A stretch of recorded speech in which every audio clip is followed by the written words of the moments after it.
CBSE syllabus എടുത്ത് പഠിക്കുന്ന വിദ്യാർത്ഥികളും അവരുടെ രക്ഷിതാക്കളും നിർബന്ധമായും കണ്ടിരിക്കേണ്ട ഒരു വീഡിയോ ആണിത്.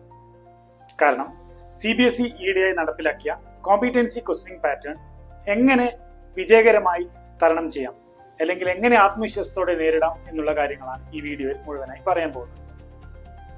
2020 രൂപീകരിക്കപ്പെട്ട നാഷണൽ എഡ്യൂക്കേഷൻ പോളിസിയുടെ ഭാഗമായിട്ടാണ് CBSE ബോർഡ് എക്സാമുകളിൽ സമൂലമായ മാറ്റം വരുത്താൻ തീരുമാനിച്ചിരിക്കുന്നത്.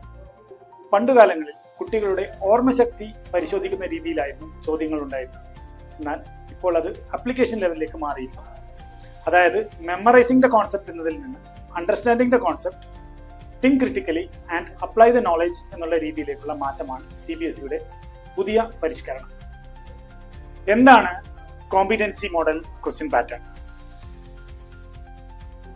ഒരു കാര്യം നേരിട്ട് ചോദിക്കുന്നതിന് പകരം കുട്ടികളുടെ creativity, problem solving skills, critical thinking എന്നീ കഴിവുകൾക്ക് പ്രാധാന്യം നൽകിക്കൊണ്ട് ചോദ്യങ്ങൾ ചോദിക്കുന്ന ഒരു രീതിയാണ് കോമ്പീറ്റൻസി മോഡൽ. ഇതിനായി case study, data interpretation, real life scenario എന്നിങ്ങനെയുള്ള രീതികൾ അവലംബിക്കുന്നു. എന്തുകൊണ്ട് CBSE കോമ്പീറ്റൻസി മോഡൽ തിരഞ്ഞെടുത്തു? വിദ്യാസമ്പന്നർക്ക് യാതൊരു പഞ്ഞവുമില്ലാത്ത ഒരു നാടാണ് ഇന്ത്യ. അതിൽ നിന്നും മികച്ച ഉദ്യോഗാർത്ഥികളെ തിരഞ്ഞെടുക്കുമ്പോൾ കമ്പനികൾക്ക് ആവശ്യം മെമ്മറൈസേഴ്സിനെയല്ല, മറിച്ച് പ്രോബ്ലം സോൾവേഴ്സിനെയാണ്. അങ്ങനെ നല്ല ഒരു കരിയർ വാർത്തെടുക്കാൻ കുട്ടികളെ പ്രാപ്തരാക്കാനാണ് തിങ്ക്, അനലൈസ് ആൻഡ് അപ്ലൈ എന്ന കോമ്പീറ്റൻസി മോഡൽ CBSE അവതരിപ്പിച്ചത്. വിദേശ രാജ്യങ്ങളിലെ കാംബ്രിഡ്ജ്, IB, പിസ പോലുള്ള ബോർഡുകൾ പിന്തുടരുന്നതും ഇതേ രീതികളാണ്. മനഃപ്പാഠമാക്കാത്ത രീതി ആയതുകൊണ്ട് പഠിക്കുന്ന പാഠഭാഗങ്ങൾ വ്യക്തമായി മനസ്സിലാക്കാൻ സാധിക്കുകയും വിദ്യാർത്ഥികളിൽ ഗവേഷണ തൽപരത വളരുകയും ചെയ്യുന്നു.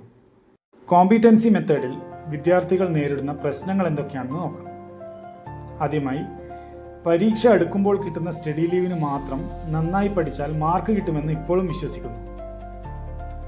2, സ്കൂളുകളിൽ നിന്നും കൃത്യമായ റിവിഷൻ കിട്ടുന്നില്ല. 3, കോമ്പീറ്റൻസി ക്വസ്റ്റ്യൻ തരണം ചെയ്യാൻ വേണ്ടി ആവശ്യമായ പ്രത്യേക പരിശീലനം ലഭിക്കുന്നില്ല. ഇതിനെന്താണ് ഒരു പരിഹാരം?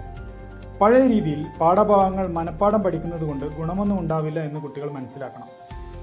അതുകൊണ്ട് തന്നെ പരീക്ഷ വരുമ്പോൾ മാത്രം പഠിക്കുന്ന രീതി മാറ്റി കൃത്യമായി കോൺസെപ്റ്റ്സ് മനസ്സിലാക്കി പഠിച്ചാൽ മാത്രമേ കോമ്പീറ്റൻസി ലെവൽ ക്വസ്റ്റ്യൻസിൻ്റെ ആൻസർ ചെയ്യാൻ പറ്റുകയുള്ളൂ.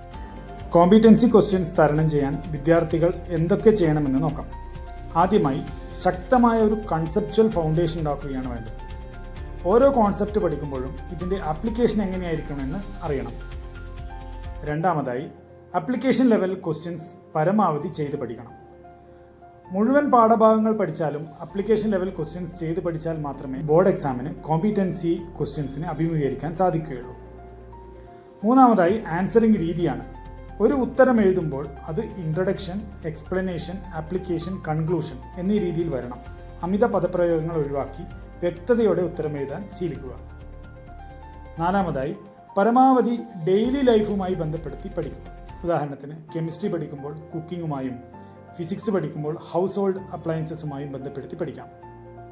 ഇതിൽ അധ്യാപകരുടെ റോൾ എന്താണെന്ന് നോക്കാം. വിദ്യാർത്ഥികൾ കഴിഞ്ഞാൽ ഏറ്റവും അധികം റോൾ ഉള്ളത് അധ്യാപകർക്കാണ്.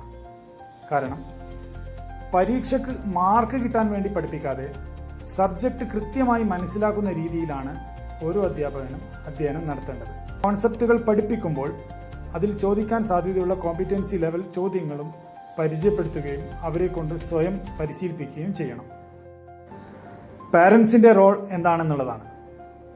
കോമ്പീറ്റൻസി മോഡൽ എന്തിനാണ് എന്നും അത് കുട്ടികളുടെ ഭാവിയിൽ വരുത്താൻ പോകുന്ന മാറ്റങ്ങൾ എന്തൊക്കെയാണെന്നും ഉൾക്കൊണ്ടുകൊണ്ടുള്ള ഒരു സമീപനമായിരിക്കണം പാരൻസിൻ്റെ. കോമ്പീറ്റൻസി മോഡൽ അവതരിപ്പിച്ചത് വിദ്യാർത്ഥികളുടെ ഓവറോൾ ഡെവലപ്മെൻറ്റിന് വേണ്ടിയാണ്. അവരിലെ കഴിവുകൾ പുറത്തു കൊണ്ടുവരാനാണ്. പഴയതുപോലെ എവിടെ നിന്നെങ്കിലും എന്തെങ്കിലും പഠിച്ച് പരീക്ഷ എഴുതുന്നതിനേക്കാൾ വ്യക്തതയോടുകൂടി പഠിച്ച് അത് ലോജിക്കലി അപ്ലൈ ചെയ്യുന്ന രീതിയിൽ പഠനം ക്രമീകരിക്കണം.